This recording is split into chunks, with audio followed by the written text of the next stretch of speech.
As a rider, I always want to ride more, ride further, clock as many kilometers as I want. And for that, there are several purpose-built motorcycles like my 850 GS that perform phenomenally well in my last tour to Spiti. But this motorcycle, specifically the engine, has taken my heart away.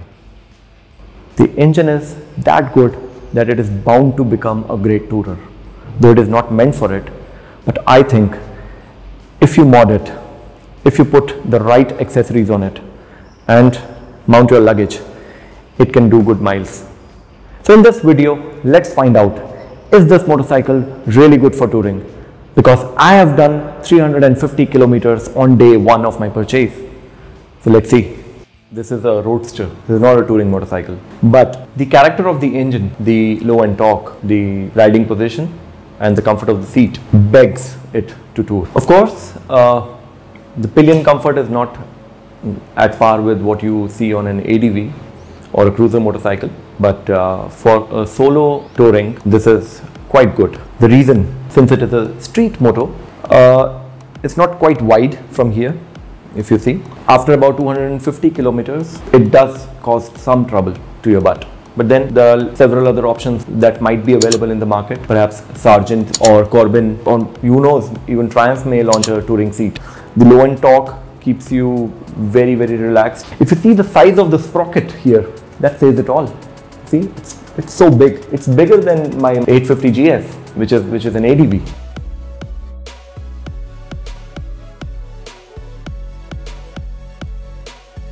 You can mount luggage on it. I'm going to explain it to you right away.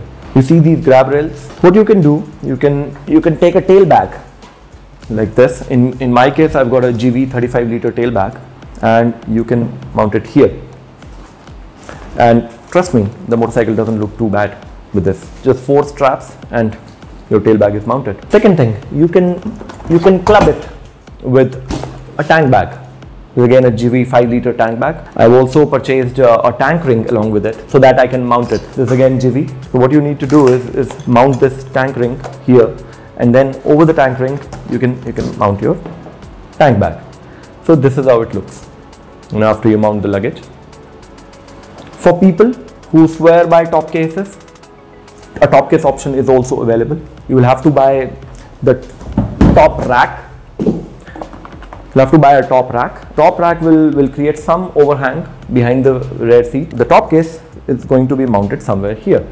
Along with the luggage setup, I strongly recommend you go in for a windshield, which is slightly taller. Don't buy the Triumph windshield. That is a fly screen essentially.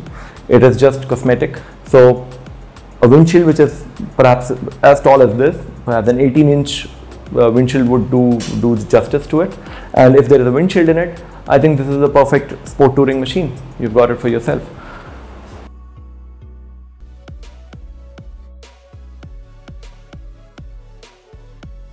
I sourced one windshield which was absolutely perfect for this bike. So guys, this is a Meteor windshield which comes stock in the Meteor Royal Enfield Meteor Supernova, and this costs only 3,500 rupees. If you compare it with a Puig or GV or National Cycles, all these cost somewhere around 15 to 17,000 rupees depending on the height of it. But this is an inexpensive hack which I have fortunately experimented with and have been successful. This particular windshield is mounted on the forks. The wind blast mitigation is quite nice. I found it to be quite useful. Looks are subjective. I find it to be okay because for me, function over form. It protects you from a lot of wind blast. You'll thank your decision to mount it. And it has got an air vent here.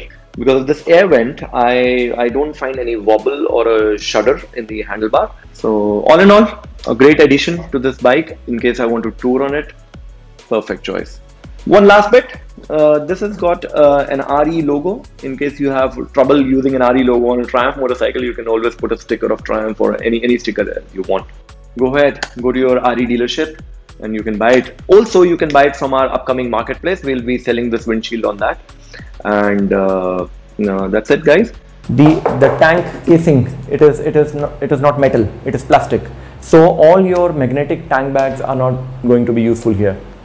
You will have to use some straps in case you don't want to go in for the tank ring system like SW Motec and GV. You can also add saddle stays to it. GV have already launched it. You can put in saddlebags or panniers.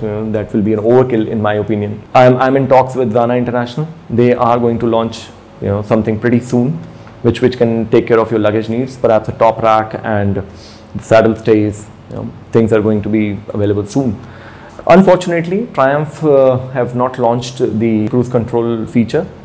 You cannot just bolt in, buy it from outside and bolt it in. So for now, you will have to live with the manual cruise controls like you see here that I'm using. So that is quite good. But yeah, you have to be very careful with it because it's not electronic. It doesn't have a brain of its own. So in case you brake, the throttle is still going to stay up. You have to be very careful with it. It takes some time to get used to it, but yeah, it's quite handy. I recommend it totally. The fuel tank capacity of this bike is about 14 liters, and I think that's fairly good considering the fuel economy of 23 to 24 that it is giving me currently, and after the first service it is bound to go up for obvious reasons. So I believe 300 kilometers of range that it provides is sufficient. You anyway take brakes at about 100-150 kilometers. So I think you can couple up your brakes with the fuel brake. So I think tank capacity is quite sufficient. Can this motorcycle do off-roading? The answer is no. This cannot. Perhaps any motorcycle, even an adventure tourer like a Multistrada 1200S that has got alloy wheels, or a Versys 1000 that has also got 17-inch alloy wheels, because those are essentially made for sport touring. So when we say sport touring, it is mainly for tarmac. Spiti and Ladakh is out of question. The ground clearance is not as much. Right now it is on the paddock stand, it is still low. If you see the CatCon here, it's quite low. So I would request you to stay away from off-roads if you're riding this motorcycle. So I'll quickly show you the seating posture on this bike. Perhaps it may be suitable to you. I am 6 foot tall, and I'll just show it to you. So this is my riding position. It is slightly upright from the rear because it is on the paddock stand right now. But yeah, it's quite comfortable. Though some people may need risers on the handlebar so that there is some pullback and you sit straighter. Like right now, I'm a bit leaning forward, but with the handlebar risers, I'll be sitting like this. Which is a perfect ADV position in my opinion. And if you see the position of the foot pegs, they're not very much rear set. They're quite comfortable. But yeah, if you want to keep one motorcycle that can do it all, I think this is a great choice. At 8 lakh rupees, I don't think anything is as capable as this in the price range. If you ask me, being in North India, whether I'm going to take it to the mountains or not, the answer is yes, I am going to take it to the mountains. Especially where the roads are good, like Uttarakhand. It can easily go up till Mukteshwar, not Munsiari for sure. And with the help of a great front end suspension, which is the front forks are from Showa, and the rear is quite hard. It is a bit on the harder side, but yeah, that gives you great stability. That is a trade-off. You have to live with it. This is all about touring capabilities of this motorcycle. And I hope you liked watching this video. If you haven't yet subscribed, I request you to subscribe now so that you are updated of any new video releases that we have. And that's it. Click like and share this video as much as possible. Thank you for watching.